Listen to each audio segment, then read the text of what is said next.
Hello students, so I am again back with part 3 of chapter number 5, Europe, location and physical feature. Student, in part 1 I have discussed Europe, location, okay, location only. In part 2 I have discussed, it's a very short video in which I have discussed countries of Europe and its capital. In part 3 we'll discuss physical feature, okay, physical feature of Europe. Physical features. Europe is a continent of low mountains and vast plain. Europe एक ऐसा continent है जहाँ पर लो mountains हैं और planes बहुत vast हैं. This continent can be divided into four main physical division. We can divide Europe into four main physical division. And the main four physical division of Europe are the Northwestern Highlands, North European plains, Central uplands, Alpine mountain system. ठीक है. First is Northwestern Highland, North European plains, the Central uplands, the Alpine mountain system. So these four are main physical division of Europe. So first we'll discuss obviously the Northwestern Highlands.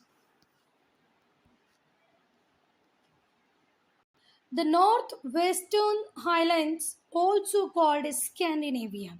Northwestern Highlands are also called Scandinavia. ठीक है, जो Northwestern Highland है उन्हें हम Scandinavia कहते हैं, Scandinavian Highlands कहते हैं. ठीक है, जो Northwestern Highland हैं they are also called Scandinavian Highlands.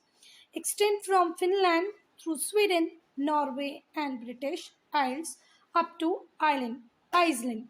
ठीक है, नॉर्थ वेस्टर्न हाईलैंड को ही हम स्कैंडिनेवियन हाईलैंड बोलेंगे, जो फिनलैंड से स्टार्ट होके स्वीडन होते हुए नॉर्वे, ब्रिटिश आइल्स से जाते हुए आइसलैंड तक पहुंचते हैं. अब मैप में देखते हैं कहाँ पर है ये रहा हमारा स्कैंडिनेविया.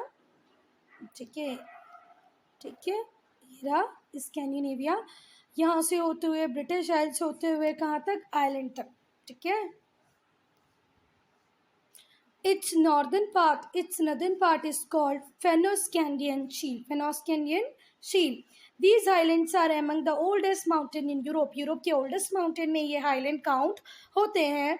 ठीक है, because they are oldest, so time being because of weathering they become low in height. ठीक है, एक माउंटेन पहले तो बेटा बहुत शार्प था, एक हाई पीक थी उसकी, पर क्योंकि ये बहुत पुराना होते गया, इसके ऊपर वेदरिंग होती गई, ये छोटे छोटे पार्ट्स में टूट के गिरता गया, अब इसकी हाइट बची है यहाँ तक.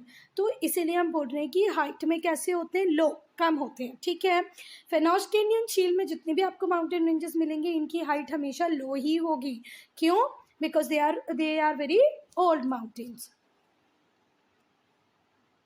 Yes, thus they have now become low in height due to weathering and glacial erosion. Glacial erosion भी हुआ, weathering भी हुई. इस कारण से weathering क्या होती है, जब sun और विंड और वाटर का इफेक्ट किसी भी माउंटेन के ऊपर पड़े और जिससे कि वो टुकड़े छोटे छोटे पीसेस में डिवाइड हो जाए, उसे हम weathering बोलते हैं. ठीक है,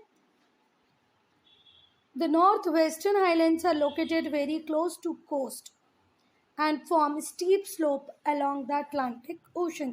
जो नॉर्थ वेस्टर्न हाईलैंड्स हैं, ठीक है, वो कोस्ट के बहुत ज़्यादा क्लोज हैं और स्टीप स्लोप बनाते हैं. किसमें? अटलांटिक ओशन में स्टीप स्लोप बनाते हैं.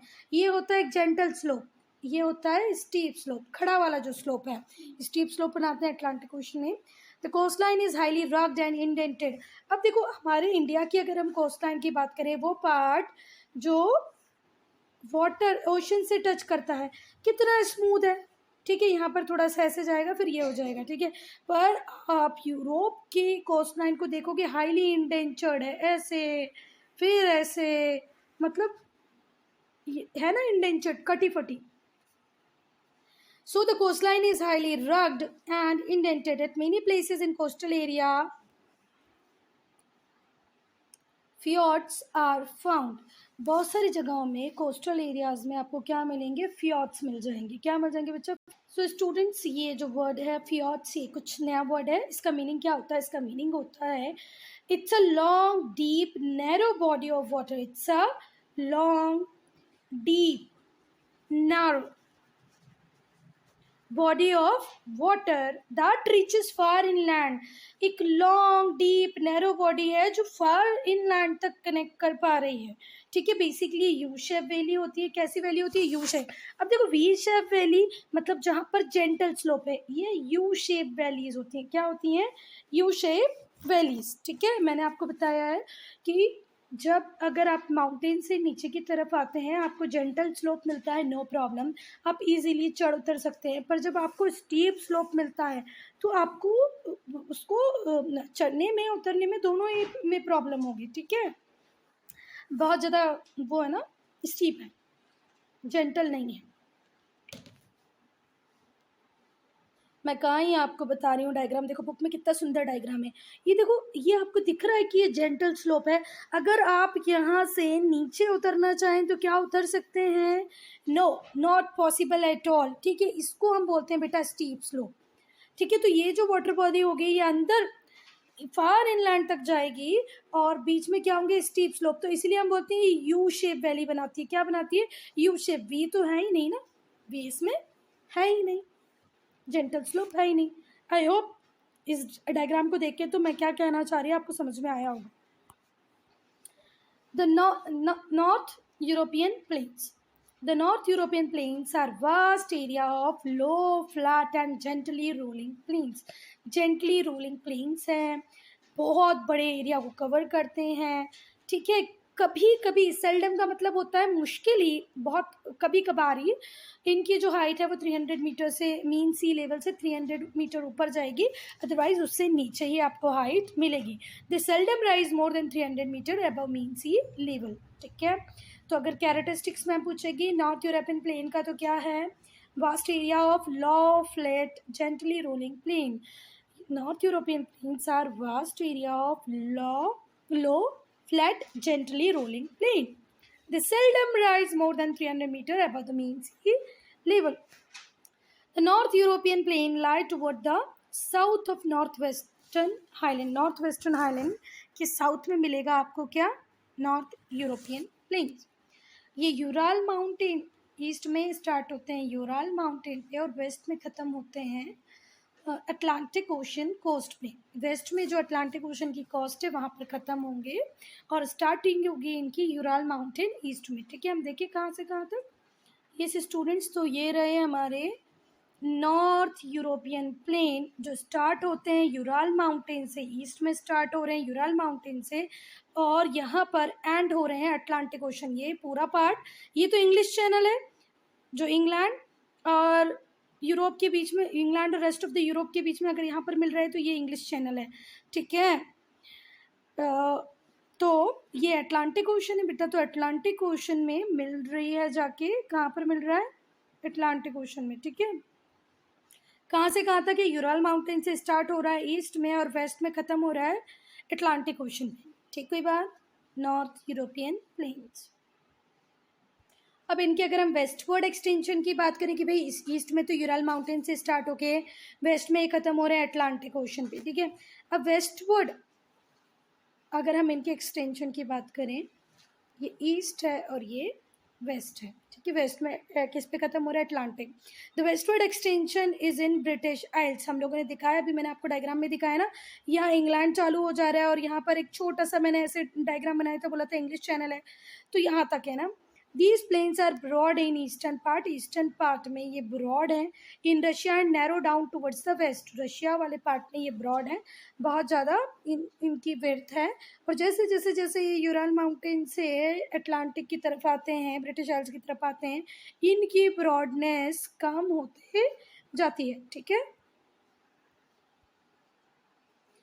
The important plain which make up North European plains are Great Hungarian plain. कौन से प्लेन है स्टूडेंट्स? सो सबसे इम्पॉर्टेंट प्लेन है जो नॉर्थ यूरोपियन प्लेन में एक मेजर रोल प्ले करता है वो है ग्रेट हंगेरियन प्लेन। क्या है बच्चा? Great Hungarian plain. अब ग्रेट हंगेरियन प्लेन है तो कहाँ पर होंगे आपको पता चल ही जा गया होगा कि नहीं पता चल? ग्रेट हंगेरियन प्लेन कहाँ मिलेंगे आपको?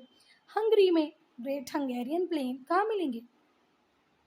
हंगरी। ठीक है, the plains of Lombardy in Italy. उसके बाद एक तो हो गए हंगेरियन प्लेन्स जो कहाँ मिलेंगे, हंगरी में।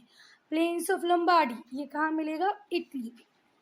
प्लेन्स ऑफ एंडलोसिया ये मिलेगा आपको स्पेन में।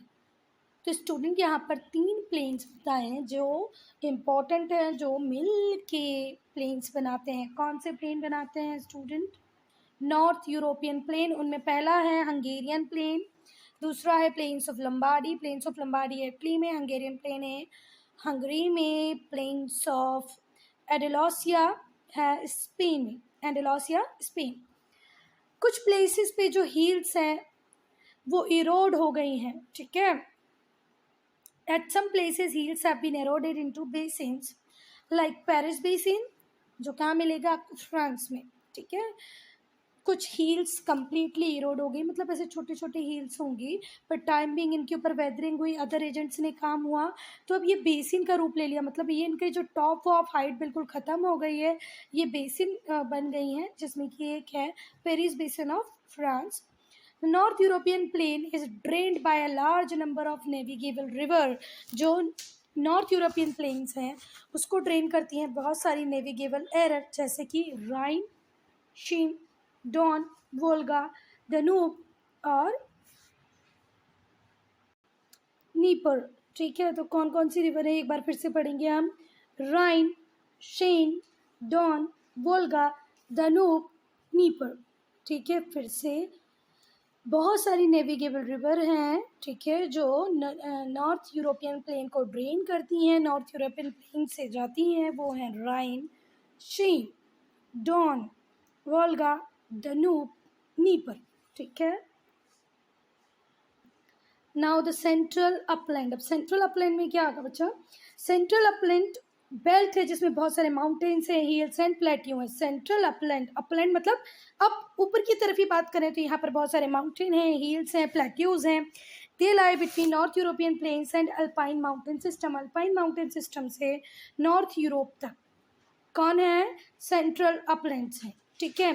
अटलांटिक ओशन से लेके Atlantic ocean, coast of Spain, west में अटलांटिक ओशन के स्पेन का जो कोस्ट है वहाँ से लेके फ्रांस, जर्मनी होते हुए पोलैंड तक पहुँचते हैं। आगे बात समझ में, they stretch from Atlantic ocean coast of Spain. Spain के अटलांटिक कोस्ट से लेकर फ्रांस होते हुए, जर्मनी होते हुए ये कहाँ पहुँचते हैं, पोलैंड, ठीक है।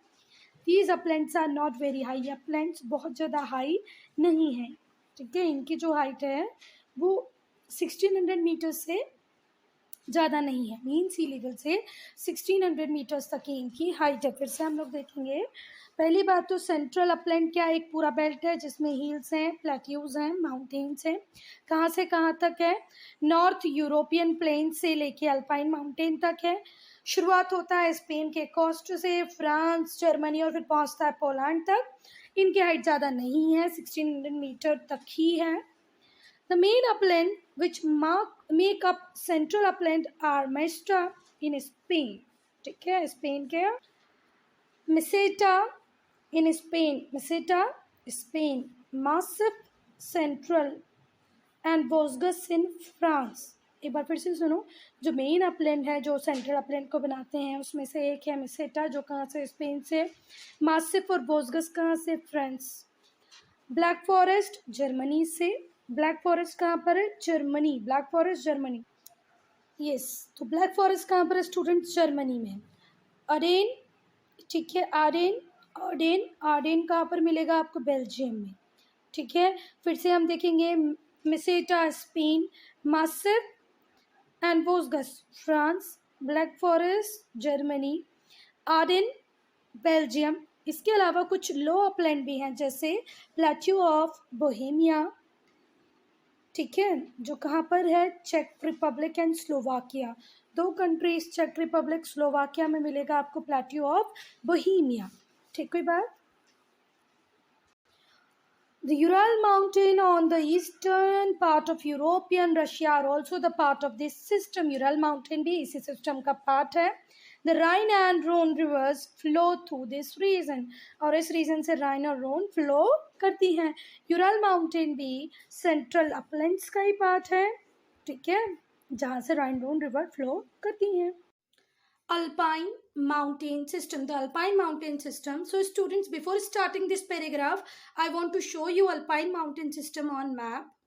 So students, this particular part is Alpine mountain system. Okay, Alpine system. ठीक है, अल्पाइन सिस्टम में देखो माउंट ब्लैंक आपको दिख रहा है, एल्प्स दिख रहे हैं, ठीक है.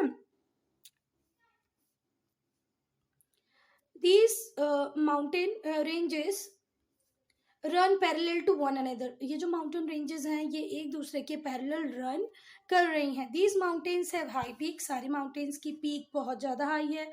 स्टीप स्लोप है, मैंने अभी आपको स्टीप स्लोप दिखाया. डीप वैलीज हैं. Volcanic eruption are common here. Volcanic eruption बहुत ज़्यादा होते हैं यहाँ पर, कॉमन बात है, ठीक है. तो ये जितनी भी एल्प सिस्टम के अंदर जितनी भी माउंटेन रेंजेस आएंगी वो सारी कैसे होंगे students, parallel to each other. Steep slopes होंगे, डीप वैलीज होंगी और वॉल्केनिक एरप्शन भी बहुत कॉमन है. Etna and Vesuvius are common, are some of the volcanic mountains found in this region. Mount Etna, Mount Vesuvius, ये क्या है, volcanic mountains है जो आपको एल्प रीजन में मिलेंगे, ठीक है. अब एल्प माउंटेन हम देखेंगे. The Alp mountain form the centre of the Alpine mountain system. Alpine mountain system का सेंटर है एल्प माउंटेन, ठीक है. Alp mountain spread over most of the Switzerland, parts of Austria, France, Germany and Italy. France, Germany, Italy, Austria, Switzerland, यहाँ तक फैला हुआ है क्या, Alp mountain. Mount Blanc highest peak है एल्प की हाईएस्ट पीक है माउंट ब्लैंक, जिसकी हाइट है 4807 मीटर्स. 4807 मीटर्स माउंट ब्लैंक की हाइट है, जो कि किसकी हाईएस्ट पीक है, एल्प माउंटेन की, ठीक है. पेरेनीज मिलेगा स्टूडेंट आपको स्पेन और फ्रांस के बीच में, ठीक है. Towards the west of Alp mountain के वेस्ट में पेरेनीज है जो आपको कहाँ पे मिलेगा, स्पेन और फ्रांस के बीच में, ठीक है. The Cantabrian mountain lie in northern Spain and Sierra Nevada in southern Spain. Spain के नॉर्थ पार्ट में आपको कैनब्रियन मिलेगा, कैनब्रियन माउंटेन मिलेगा, और स्पेन के साउथ में आपको सेरा नेवेडा मिल जाएगा, ठीक है. In the south the Apennines lie in peninsula of Italy. Italian peninsula में मिलेगा आपको एपेनीज, ठीक है. सदर्न स्पेन में सेरा नेवेडा, नॉर्दर्न स्पेन में कैनब्रियन, ठीक है. और पेरेनीज मिलेगा आपको स्पेन और फ्रांस के बीच में, ठीक है. स्टूडेंट्स, इसके लिए मैप देखना बहुत ज़रूरी है. हम देखें एक बार मैप में क्या क्या मिलता है हमें. सो स्टूडेंट्स, ये रहा स्पेन, ठीक है. तो स्पेन के आपको नॉर्थ पार्ट में ये कैनब्रियन, साउथ पार्ट में सेरा नेवेडा, ठीक है, मिल गया. कैनब्रियन एंड सेरा नेवेडा ये स्पेन में मिलेंगे आपको. फिर माउंट ब्लैंक की बात हुई तो माउंट ब्लैंक ये रहा, जिसकी हाइट भी दी है 4607, ठीक है. और ये रहा आपका Apennines. In the eastern side Alpine mountain system divide into 2 branches. Alpine mountain system 2 branches में डिवाइड हो जाता है. ईस्ट साइड में एक होती है कार्पेथियन, क्या, कार्पेथियन ब्रांच, कार्पेथियन माउंटेन, और सेकेंड होता है Balkan mountain. Balkan mountain, Carpathian mountain, ऐसे 2 ब्रांचेस में बट जाता है अल्पाइन माउंटेन, कहाँ पर, ईस्ट साइड में, ठीक है. फॉर्म द नॉर्दर्न ब्रांच, और वहां से क्या बनाता, बाल्कन माउंटेन क्या बनाता है, northern branch. Dinaric Alps form the southern branch, ठीक है. अब देखो स्टूडेंट, यहाँ पर ये बोल रहे हैं कि ईस्ट साइड में अल्पाइन माउंटेन की 2 ब्रांचेस बन जाती हैं. तो एक ब्रांच बनाने वाले होते हैं कार्पेथियन और बाल्कन माउंटेन, और दूसरी ब्रांच बनाते हैं दिनारिक एल्प्स, ठीक है. दिनारिक एल्प्स, और यहाँ पर क्या है, ये 2, कार्पेथियन एंड बाल्कन, ठीक है. मैप में देखें, ये देखो, ये रही एल्प माउंटेन की 2 ब्रांचेस जिनको हमको पढ़ना है, ठीक है. ईस्ट में एक तो रहा हमारा ये बाल्कन माउंटेन्स और कार्पेथियन, जिन्होंने एक ब्रांच बना ली. दूसरा है हमारा दिनारिक, ठीक है, जिसने ये वाली. तो एक साइड में आपको मिलेंगे बाल्कन, कार्पेथियन, दूसरे साइड में दिनारिक, ठीक है. 2 कहाँ पर रहेंगे, ईस्ट में. फिर से पढ़ते हैं पैराग्राफ। अभी मैप ध्यान रखना, एल्प माउंटेन यहाँ पर 2 में डिवाइड होता है। एक को कवर करता है बाल्कन कार्पेथियन, दूसरा होता है दिनारी। फिर से एक बार पैराग्राफ पढ़ लेते हैं, ठीक से हो जाएगा। ईस्ट साइड में अल्पाइन माउंटेन 2 ब्रांचेस में डिवाइड होता है, कार्पेथियन और बाल्कन्स, ठीक है, जो कि नदर्न ब्रांच बना लेते हैं, और दिनारिक सदर्न ब्रांच बना लेता है।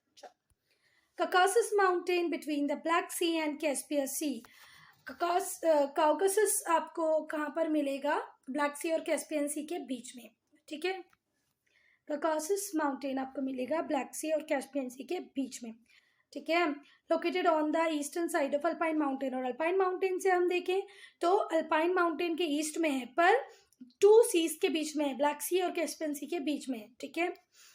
Mount Elbrus in the Caucasus Mountain is the highest peak in Europe. The Caucasus Mountain, कौन से माउंटेन है ये? Caucasus Mountain, ठीक है। Caucasus Mountain कौन सी 2 सीज के बीच में मिलेंगे? ब्लैक सी और कैस्पियन सी के बीच में मिलेंगे, ठीक है। अल्पाइन के ईस्ट में लोकेटेड है। एल्ब्रूस यहाँ की हाईएस्ट पीक है, जिसकी हाइट है 5642। अब हम लोग देखेंगे मैप में, मैप वर्क ज्योग्राफी में बहुत इंपॉर्टेंट होता है। सो स्टूडेंट, ये रही हमारी कैस्पियन सी, ये रही हमारी ब्लैक सी, और ये बीच में क्या मिलेंगे हमें? कॉकेशस, ठीक है।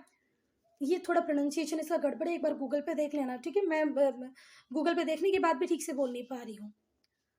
तो ब्लैक सी और कैस्पियन सी और ब्लैक सी के बीच में हमें मिल रहे हैं कॉकासस माउंटेन, और कॉकासस माउंटेन की जो हाईएस्ट पीक है वो है एल्ब्रूस, जो कि है 5642 metres in height, 5642 metre in height. क्या अब ये मैप आप लोगों को ध्यान में रहेगा? ठीक है। बेसिकली हमने यूराल माउंटेन देखा अप साइड में, ठीक है। बाकी हम पूरा के पूरा डाउन साइड में माउंटेनियस रेंज पढ़ रहे हैं। एक माउंटेनियस रेंज हमने ये देखी, दूसरी ये देखी, और थर्ड वन अभी हमने देखी जो कैस्पियन सी ब्लैक सी के बीच में है, ठीक है, और ईस्ट साइड में है, ठीक है, ईस्ट में है और ब्लैक सी और कैस्पियन सी के बीच में है, ठीक है। कॉकासस, और कॉकासस की जो हाईएस्ट पीक है वो है एल्ब्रूस। वाटर बॉडीज, ठीक है। Europe has large number of rivers, lakes, let us learn about them. बहुत सारी रिवर्स हैं, लेक्स हैं, पहले हम लोग रिवर देखेंगे। The river of Europe can be grouped into 3 type. 3 type में आप 3 ग्रुप्स में डिवाइड कर सकते हो किसको? रिवर्स को। फर्स्ट ग्रुप होगा जहाँ पर रिवर का ओरिजिनेशन वेस्ट से होगा, ठीक है। One group of river in the west originate from Alpine mountain system, ठीक है। वन ग्रुप होगा जिसका ओरिजिन वेस्ट में हुआ होगा, किससे? अल्पाइन माउंटेन सिस्टम से। अल्पाइन माउंटेन सिस्टम से जिन रिवर्स का ओरिजिनेशन हुआ होगा उनको हमने एक ग्रुप में डाला। इट इंक्लूड रोन, राइन, दानूब, पो, दानूब, राइन, रोन, ठीक। कोई बात? रोन, राइन, दानूब, पो, इनका ओरिजिन अल्पाइन माउंटेन से हुआ है, ठीक है। इन द वेस्ट, ठीक है, एक ग्रुप है जो वेस्ट में मिलेगा जिसका ओरिजिन अल्पाइन माउंटेन से हुआ। उसके अंदर हमको 4 मेन रिवर है, राइन, रोन, दानूब, पो। These river provide inland waterway. Inland waterway मतलब यूरोप में अगर आपको यहाँ वहाँ जाना हो तो आप इन रिवर्स का यूज़ कर सकते हो। अब हम सेकेंड ग्रुप को पढ़ेंगे। तो second group of rivers in the east are Russian river. Second group में जो रिवर्स हैं वो रशियन रिवर्स हैं। इसके अंदर आएगी वोल्गा, डॉन, निस्टर, नीपर, वीना, ठीक है। तो पहला हमने पढ़ा है अल्पाइन माउंटेन सिस्टम, दूसरा हम पढ़ रहे हैं रशियन रिवर। रशियन रिवर के अंदर है वोल्गा, डॉन, नाइस्टर, नीपर, वीना, ठीक है। पर स्टूडेंट, जितना ज़्यादा वेस्टर्न रिवर का यूज़ होता है उतना ईस्टर्न रिवर का यूज़ नहीं होता है। However the eastern river are not useful as western river. Eastern river इतनी ज़्यादा यूजफुल नहीं जितनी हमारी वेस्टर्न रिवर्स हैं, ठीक है। अब ऐसा क्यों है भाई? ऐसा क्यों है? क्योंकि ये रशिया साइड की रिवर्स है ना बेटा। रशिया थोड़े हायर लैटिट्यूड पे होने के कारण बेसिकली ये जो रिवर होती हैं ये फ्रीज हो जाती हैं, बर्फ़ बन जाती हैं। तो ये जो जिस रिवर में बर्फ़ बन जाए वो हमारे किसी काम की नहीं है, क्योंकि उससे हम ट्रेड नहीं कर सकते हैं ना। शिप्स जाएंगी नहीं, आएंगी नहीं, शिप्स भी वहाँ पर नहीं चल पाएंगी। तो बेसिकली अगर मैम को क्वेश्चन पूछेगी why eastern river is not useful like western river, so the answer is because it freezes in winter, अब थर्ड ग्रुप हम पढ़ेंगे। थर्ड ग्रुप जो रिवर का है वो स्कैंडिनेविया से ओरिजिनेट होता है। स्कैंडिनेवियन हाईलैंड से ओरिजिनेट होने वाली रिवर्स थर्ड ग्रुप के अंदर आएंगी, ठीक है। सो स्टूडेंट, जो लास्ट सिस्टम है हमारा थर्ड ग्रुप, उस थर्ड ग्रुप का ओरिजिन होता है स्कैंडिनेविया से। रिवर है पिकोरा मेजन, पिकोरा मेजन, ठीक है। They are short and fast, these both the rivers are short and fast, ठीक है। फर्स्ट ग्रुप में हमने देखा ईस्टर्न ओरिजिन, सेकेंड में हमने देखा नहीं, फर्स्ट में हमने वेस्टर्न ओरिजिन देखा, सेकेंड में हमने ईस्टर्न ओरिजिन देखा। फर्स्ट वेस्टर्न, सेकेंड ईस्टर्न जो रशिया से ओरिजिनेट होती है। फिर हमने थर्ड देखा स्कैंडिनेविया हाईलैंड से ओरिजिनेट होने वाली पिकोरा और Mezen. Do remember student, objective question में मैम आपकी ये क्वेश्चन पूछ सकती हैं, busiest river of Europe, so answer will be Rhine. Rhine क्या है स्टूडेंट्स? बिजिएस्ट रिवर, ठीक है। अच्छा हाँ, ये जो रिवर है पिकोरा मेजन, इनका हाइड्रो इलेक्ट्रिसिटी जनरेशन में यूज होता है टू जनरेट हाइड्रो इलेक्ट्रिसिटी। ये दो रिवर बहुत ज़्यादा काम में आती हैं, ठीक है। वोल्गा लॉन्गेस्ट रिवर है यूरोप की। Volga is the longest river of Europe. Volga is the longest river of Europe.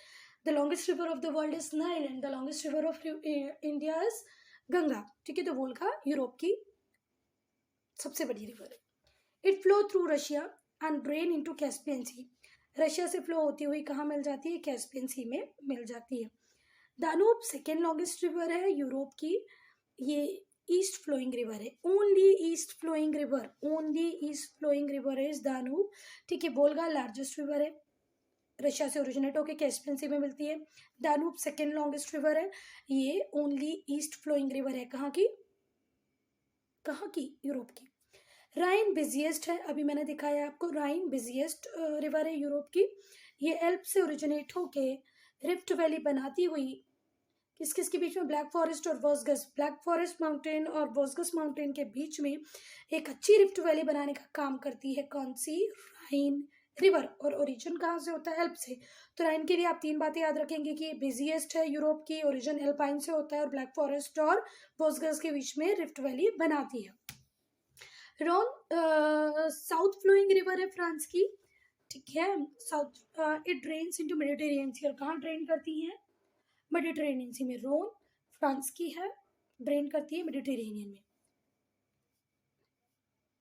And students, जो थेम्स रिवर है ये मोस्ट इंपॉर्टेंट रिवर है इंग्लैंड की। अगर आपने वो मूवी देखी होगी ना नमस्ते लंदन, तो नमस्ते लंदन में जब वो फॉरेन से इंडिया आते हैं तो लोग यहाँ पर बोलते हैं ना इंडिया में गंगा की तरह पवित्र, तो उनकी मम्मी जो कटरीना कैफ की मम्मी का रोल करती हैं वो बोलती हैं मेरी बेटी थीम्स की तरह है, ठीक है। तो थीम्स इंपॉर्टेंट रिवर है इंग्लैंड की। चलो, so apart from that some more rivers are there, other important river, Vistula, Oder, Elbe, Lyre, sorry ये लायर है, क्या है? लायर, ठीक है। Vistula, Oder, Elbe, Loire, Garonne, Douro, Tagus and Po. तो अदर इंपॉर्टेंट रिवर की हम बात करें तो Vistula, Oder, Elbe, Loire, Garonne, Douro, Tagus, Po, ठीक है। अब हम पढ़ेंगे lakes. Glaciation during ice age has form many lakes in Europe. जब ग्लेशिएशन पीरियड था बेटा तो यूरोप में बहुत सारी लेक्स बन गई। Lake Ladoga in Russia, Ladoga lake जो रशिया में है ये फ्रेश वाटर की लार्जेस्ट लेक है जो यूरोप में है। अगर मैम पूछेगी which is the largest fresh water lake तो क्या नाम बोलोगे? Name the largest fresh water lake, lake Ladoga, ठीक है। Other lakes include Onega in Russia, ठीक है। कौन सी? रशिया की दो लेक होगी, देखो लेक डडोंग और ओनेगा। सो स्टूडेंट, रशिया की दो लेक्स हो गई। जो फ्रेश वाटर लेक है जिसमें सबसे बड़ी वो है लेक लडोगा, लेक लदोग। और ये ओनगा नहीं है बेटा, ये वनगा है। क्या है? वनगा, ओनगा नहीं पढ़ना इसको, वनगा, ठीक है। वनगा भी रशिया में है, लडोगा भी रशिया में है, ठीक है, ध्यान रखना। उसके अलावा वनी, Vattern Sweden, Constance, Geneva in Switzerland and Como in Italy, ठीक है।